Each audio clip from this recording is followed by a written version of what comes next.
Bonjour à toutes et à tous, bienvenue dans l'école du futur, ravi de vous retrouver. Voici le programme du jour. On va commencer par le focus, comment utiliser au mieux les écrans à la maison, quelles sont les règles à adopter, les conseils à suivre aussi pour un usage maîtrisé du numérique au sein des foyers.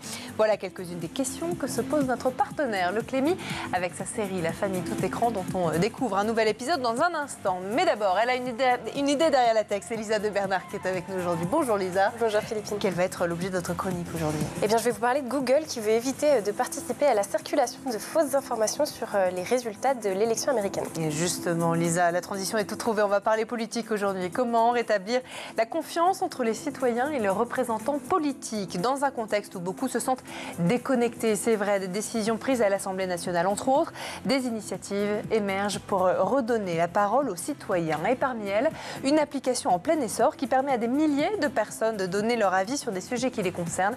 Et on en parle avec leur fondateur, Héloïse Sicre. Bonjour. Bonjour. Ravi de vous retrouver. Vous étiez là la saison dernière et vous étiez déjà à l'époque accompagné d'Éloi Ardaï. Ravi de vous retrouver. Bonjour. Éloi, vous êtes tous les deux les cofondateurs de Paul. On en parle tous les trois dans un instant, juste après le focus. Focus d'abord sur une utilisation saine et maîtrisée du numérique à la maison grâce à la série La famille tout écran qui a été initiée par notre partenaire, le Clémy. On regarde ensemble un nouvel épisode. Maman, je fais quoi? Je viens vous sauver.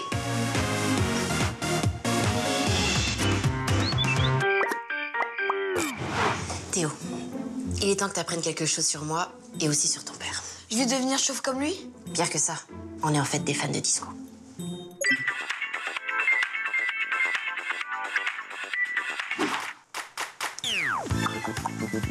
Alors, ils étaient pas trop cool tes parents? Ouais, bah, ce qui est cool surtout, c'est que à part toi et quelques amis, personne n'a vu cette vidéo. Bah moi, je la regarde en boucle, j'adore. Imagine que cette vidéo, tout le monde puisse la voir ou la partager, ce serait la honte. Revenons-en à toi. Premièrement, tu sais que tu dois pas t'inscrire sur les réseaux sociaux, même si je sais que la plupart de tes amis sont déjà dessus. Deuxièmement, même si tu penses que tout le monde oubliera ces vidéos, c'est faux. Elles laissent des traces. Et on peut facilement les enregistrer, les copier et même les transformer. C'est noté. Bien. Tu sais, chérie, ça me manque. La danse? Les cheveux. Attention, toutes nos publications laissent des traces. Avant 15 ans, les enfants doivent obtenir l'accord de leurs parents pour s'inscrire sur les réseaux sociaux. Mais jusqu'à 18 ans, les parents sont responsables de leurs publications. Protégez votre intimité, ça vaut plus que des likes. Parole de tablette. Oui, des pompiers? Oui, alors avec ma femme, on est des fans de Dirty Dancing et on vient d'essayer de refaire le portrait de Patrick Swayze à la fin et bah, visiblement, j'ai pas la même force. Vous pouvez venir? Allez, de Dirty Dancing à la politique, c'est différent, mais c'est important. La démocratie traverse une période de défis, avec notamment une crise de confiance grandissante envers nos institutions et leurs représentants. On va donc s'intéresser aujourd'hui à une initiative qui tente de rapprocher citoyens et élus en permettant à chacun de s'exprimer sur des sujets politiques notamment. Mais au-delà de cette application, la question est la suivante. Comment encourager une participation citoyenne un peu plus active et surtout transparente? Voilà une question qu'on va poser à nos invités tout de suite dans la première partie du talk.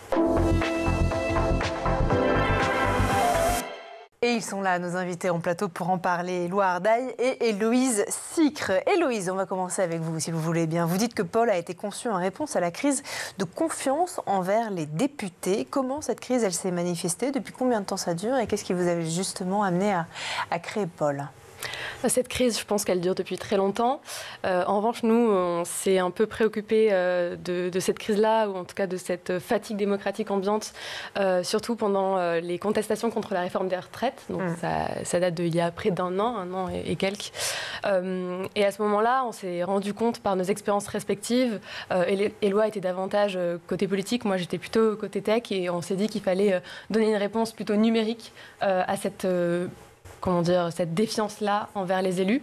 C'est une défiance qui se manifeste peut-être juste parce qu'il y a un manque de confiance en l'Assemblée nationale, mais aussi un manque de confiance en eux-mêmes. Et c'est ce qu'on a voulu faire avec Paul, c'est-à-dire faire une question par jour, donc qui soit relative à quelque chose qui se passe à l'Assemblée nationale. Mais sous cette question-là, il y a un contexte et des avis pour et des avis contre qui permettent de se forger un avis quotidiennement. Donc il y a aussi cette question-là de reprendre confiance et d'être lié avec les élus de façon numérique. Donc on est d'accord, il y a toujours, par rapport à la dernière fois quand vous êtes venu la saison dernière sur le plateau de l'École du Futur, une question par jour avec pour ou contre. Tout à fait. C'est une question par jour sur le sujet. Donc, c'est soit une question qui est relative à un texte qui est voté à l'Assemblée nationale.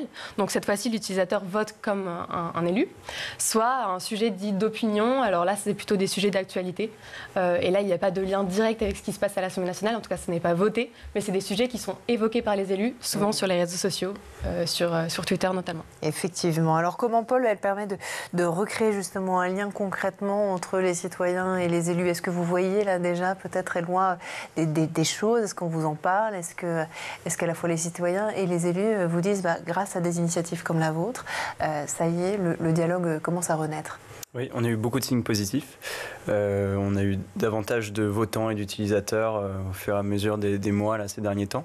Donc c'était un premier vrai signe positif. Et on a aussi eu des élus qui nous ont contactés pour poser des questions directement aux citoyens. Donc on soit un peu leur plateforme intermédiaire entre des projets qu'ils ont envie de mener et leurs citoyens qui sont censés représenter. On avait notamment fait une consultation sur une proposition de loi.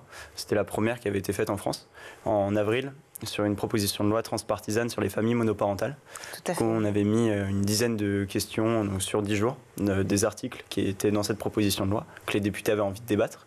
Et on avait soumis ça aux citoyens qui pouvaient aussi les amender, donc proposer des modifications. Et nous, on a envoyé toutes ces modifications directement aux élus.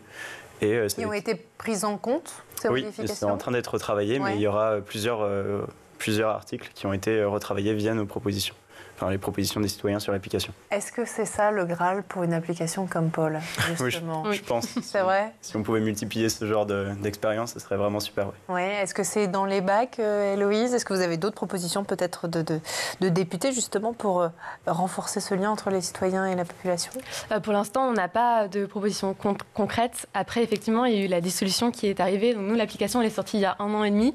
La dissolution est arrivée, on n'était pas du tout prêts pour cette situation-là. Mais qu'est-ce que ça a changé pour vous, justement, cette dissolution? C'est intéressant. Oui, alors nous, en fait, comme on est lié aux données qui sont disponibles sur l'Assemblée nationale, on a dû simplement changer en fait, de législature et donc de changer de développement derrière l'application pour que les votes qui soient reliés à l'Assemblée nationale soient bien à jour. Depuis son lancement il y a 1 an et demi, vous l'avez dit, Paul compte désormais 200 000 utilisateurs, peut-être même plus depuis... Ça monte quotidiennement. Quotidiennement. Et vous avez récolté plus de 5 millions de votes. À quoi vous attribuez ce succès aujourd'hui? Est-ce que c'est une histoire de communication? Est-ce que c'est parce que vous êtes jeunes, tous les deux, et que des jeunes qui entreprennent dans le domaine de la politique, il n'y en a pas beaucoup, et donc c'est une belle histoire aussi? Est-ce que c'est simplement, et c'est déjà canon, que vous répondez à un vrai besoin aujourd'hui qui est demandé par les Français? On pense répondre à un certain besoin, ça on le voit simplement avec les commentaires qu'on nous laisse. Après on ne pouvait pas le savoir avant de les lire, donc peut-être on espère répondre à un besoin. Et sinon effectivement on a fait de la communication surtout sur les réseaux sociaux et là ça fonctionne très bien. Et on ressent en tout cas derrière les résultats que les personnes ont envie de s'investir et de connaître un peu plus ce qu'il se passe à l'Assemblée nationale. Parce qu'on entend beaucoup parler de politique, mais pas forcément de vraiment l'activité législative. Vous partagez cet avis, Éloi? Complètement, et on a essayé de reprendre dans le développement des concepts d'applications qui marchaient et qui étaient populaires auprès des jeunes, notamment Biril. Du coup, qui est une application où on se prend en photo 1 fois par jour avec une notification qui peut tomber à n'importe quel moment. Tout à fait. La photo est disponible, puis il s'efface. Nous, c'est un peu le même principe, c'est-à-dire que pendant 24 heures, on peut voter, ensuite le vote s'efface. Et voilà, je pense que ce côté un peu viral et récurrent marche et c'est des codes qui fonctionnent. Donc, À la différence que vous, le lendemain du vote, les utilisateurs ils peuvent comparer leur opinion avec le résultat du vote de l'Assemblée nationale, c'est ça? On a fait un truc un peu plus poussé où du coup on peut voir ce qu'a voté son député, tous les gens dans sa circonscription, tout ce qu'a voté l'Assemblée nationale et tous les gens à l'échelle du pays.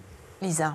Moi j'ai une petite question, c'est plus sur le côté technique, le fonctionnement de l'application. Comment vous déterminez les questions qui sont posées chaque jour? Oui, alors en fait on fait une veille législative d'abord et ensuite médiatique.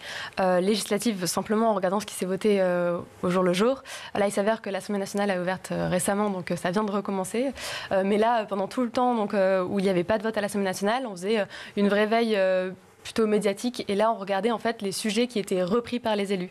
Et c'est à partir de ce moment-là où on considérait que un sujet était potentiellement intéressant pour l'utilisateur, et ce qui nous permet aussi de faire des avis pour et des avis contre, sans lesquels on ne peut pas faire de questions finalement pour que les utilisateurs puissent se prononcer en regardant ce que des élus de telle partie ont dit sur la question.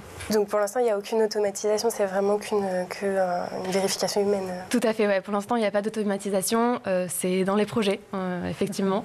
Là, c'est nous deux qui nous en chargeons quotidiennement. Vous êtes toujours 2 dans l'équipe? On est 2 et on est accompagné par 5 développeurs et designers. Eux s'occupent du côté back et nous, on fait le reste. À l'époque, quand vous étiez venus la saison dernière, vous étiez tous les 2 à Sciences Po. Est-ce que c'est toujours le cas? C'est toujours le cas. On est dans un double diplôme entre Centrale, Lille, et Sciences Po Lille pour nous apporter un peu plus de compétences techniques. Et alors l'entrepreneuriat, quand on fait à la fois Centrale, à la fois Sciences Po, à la fois un sujet qui demande tous les jours, on le comprend, un sacré investissement, comment ça se passe? Ça laisse peu de temps libre, mais non, ça se passe. Nous, en tout cas, on adore se lancer ce genre de défi, donc c'est plutôt un plaisir de faire plein de choses en même temps. Bravo, en tout cas. Est-ce que vous aviez entendu parler, Elisa, de Paul? Qu'est-ce que vous pensez de cette initiative? Écoutez, non, malheureusement, j'en avais pas entendu parler, mais peut-être qu'on me retrouvera ce soir ou demain sur mon canapé à répondre à des questions plutôt qu'à faire des be real. Et non, je pense que c'est chouette, effectivement, ça permet, je pense surtout au jeune public, d'être plus concerné par les questions politiques, et il y en a besoin. D'ailleurs, c'est intéressant. Merci, Lisa, pour la question. La tranche d'âge aujourd'hui de vos utilisateurs principaux, c'est quoi? C'est vraiment des jeunes? Pas uniquement. C'est assez bien réparti. On a à peu près un tiers, effectivement, de moins de 24 ans. Et après, c'est réparti sur toutes les tranches d'âge. On a même des plus de 70 ans. Donc, on a vraiment absolument tout. Et ça se joue aussi parce qu'on a fait des journaux locaux. Et dans les journaux locaux, les personnes qui les lisent sont davantage âgés que les personnes qu'on trouve sur certains réseaux sociaux. Mais donc ils vous découvrent, ce qui est intéressant, c'est qu'ils vous découvrent dans les journaux locaux, mais qu'ils utilisent derrière l'application. Ils se disent, tiens, c'est intéressant, etc. Donc, parce qu'on parlait en introduction, et c'est comme ça que j'ai présenté, de rapprocher notamment les jeunes avec la politique. On parle d'un désengagement, mais c'est aussi le cas des générations précédentes. Oui, je pense. Et c'est des générations qui utilisent quand même beaucoup leur téléphone. Donc, en fait, une application, c'est tout à fait normal et ça n'est pas seulement à destination des jeunes, effectivement. D'autant plus qu'il y a une vraie simplicité d'utilisation. Mais ça, on va en parler dans un instant. D'abord, on fait un petit tour du côté de la planète tech. Images et vidéos, c'est le Zap et c'est l'œil de Jean Martineau.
est de retour toujours sur le plateau de l'École du Futur et en compagnie de nos invités aujourd'hui, Éloi Ardaille et Louise Sick, les cofondateurs de Paul. Mais juste avant de reprendre nos discussions, on va laisser place à la chronique de Lisa de Bernard qui a une idée derrière la tech.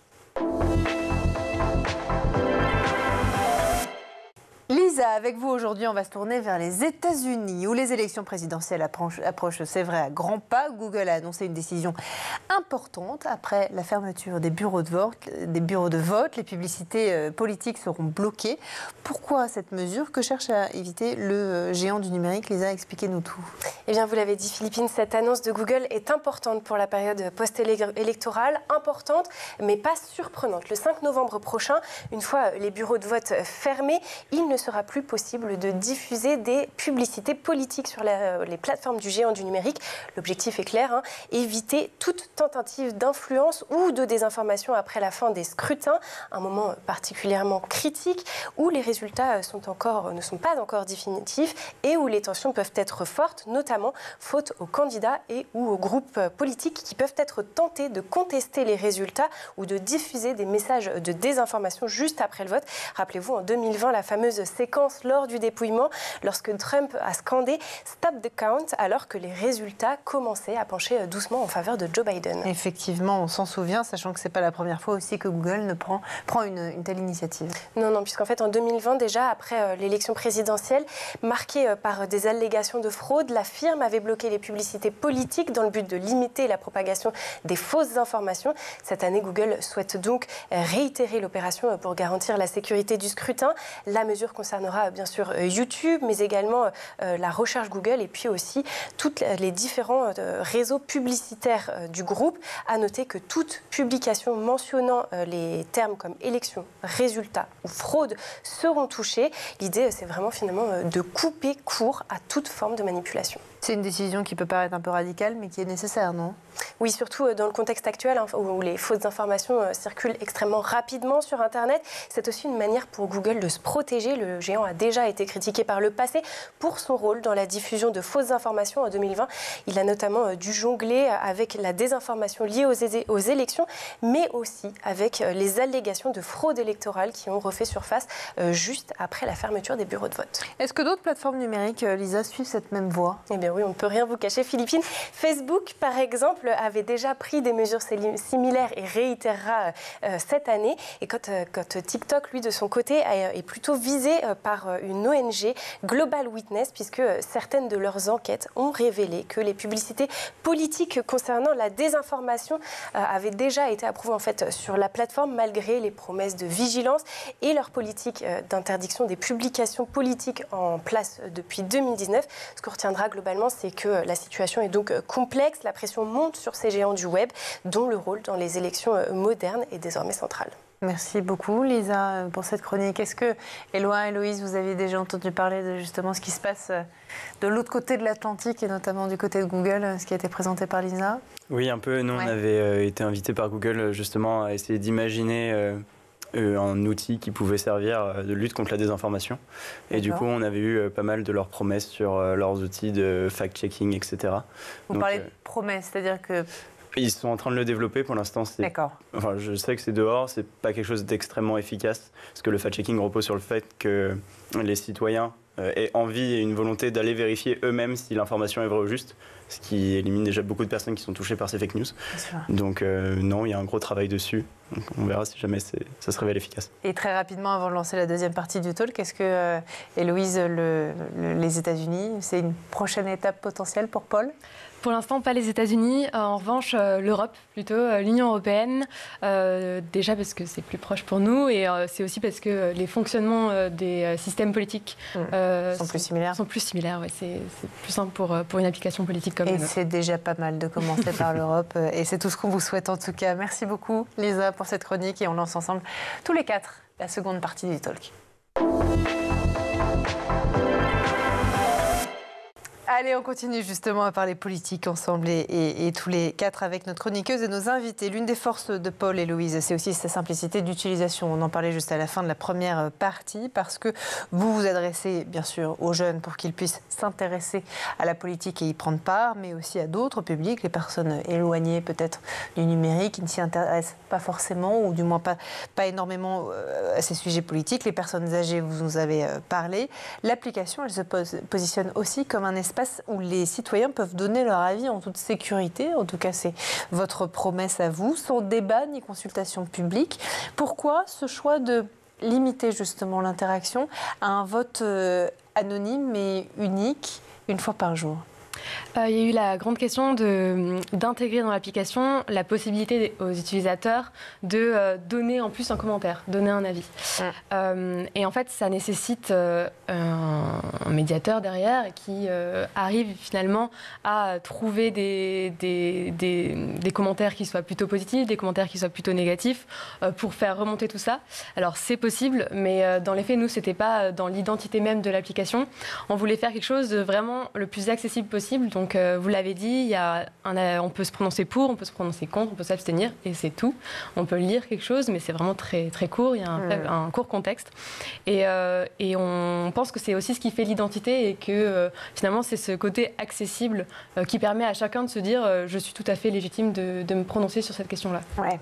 Vous vous apprêtez aussi, Éloi et Louise, à lancer une nouvelle version de Paul dans quelques jours. À quoi ça va ressembler, Éloi ? Alors ça sera exactement le même principe que le fonctionnement actuel.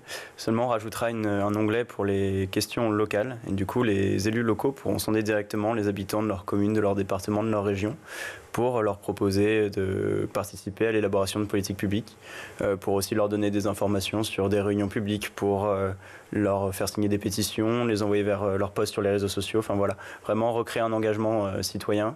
On pense que le renouveau politique passe aussi par la politique locale.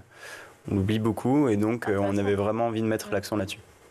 C'est une demande qui vous a été faite de la part des utilisateurs, peut-être aussi des élus qui sont venus vous voir, Héloïse, en vous disant nous aussi, en fait, il n'y a pas que le national, et c'est vrai que le local, on n'en parle pas forcément assez. Tout à fait. La part des collectivités territoriales, surtout, elles essaient de mettre en place des pratiques de consultation citoyenne, de participation citoyenne, mais ce sont souvent des participations qui ne sont pas en ligne, des participations qui se font dans les villes. Et une problématique se pose, c'est que ça ne ramène pas la population globale en fait, de la ville. Et donc il y a toutes ces problématiques-là de participation et de qui participe. Et il s'avère que le numérique permet aussi de faire participer d'autres personnes. Parce qu'on peut savoir en tant qu'élu, par exemple, si je lance une consultation via Paul à mes concitoyens, est-ce que je peux savoir quel âge ont celles et ceux qui ont répondu, d'où ils viennent, quelle est leur profession, etc. Ou tout ça, ça reste encore anonyme ? Non, ça reste anonyme. D'accord. Effectivement, on reste sur ce côté optionnel de donner son âge ou pas. Et ensuite, l'élu va voir en fonction de sa ville, simplement. Comme du coup, on connaît quand même la localisation dans le sens où il sait qu'il ira sonder uniquement les habitants de sa ville. C'est ça, les autres n'y ont pas accès. On connaîtra juste les tranches d'âge et pas l'âge précis. Ouais. C'est ça. Comment vous voyez le rôle d'applications comme Paul et d'autres dans la réactivation de cette participation politique justement des citoyens français, pas forcément que les jeunes, parce que quelque part ce sujet-là local ne concerne pas que les jeunes. Peut-être que vous allez avoir justement, comme on en parlait en première partie du talk, de plus en plus d'autres profils, des profils notamment de parents, de personnes âgées qui vont pouvoir y participer. Comment vous voyez ce rôle de la technologie dans la réactivation de la participation citoyenne ? Pour nous, ça aura un rôle crucial. Ça permet, tout en gardant une activité professionnelle, tout en n'étant pas forcément à domicile, prêt à aller à un bureau de vote pour participer. Ça a un côté très instantané qui est important à la fois pour l'élu, pour récolter des informations et puis accélérer l'élaboration de politiques publiques, et à la fois pour les personnes qui, du coup, simplement en 2 minutes peuvent participer. Donc non, pour nous, ça, en tout cas, ça enlève beaucoup de biais, beaucoup de barrières. Et donc, c'est en ça qu'on se trouve intéressant. Alors, une autre question que je ne peux pas m'empêcher de vous poser, est-ce que c'est vrai que les jeunes, ils se désintéressent de la politique, Héloïse ? Qu'est-ce que vous en pensez, vous ? Moi, je pense que non. Je pense qu'il y a un réel engagement, après sous diverses formes, et peut-être pas comme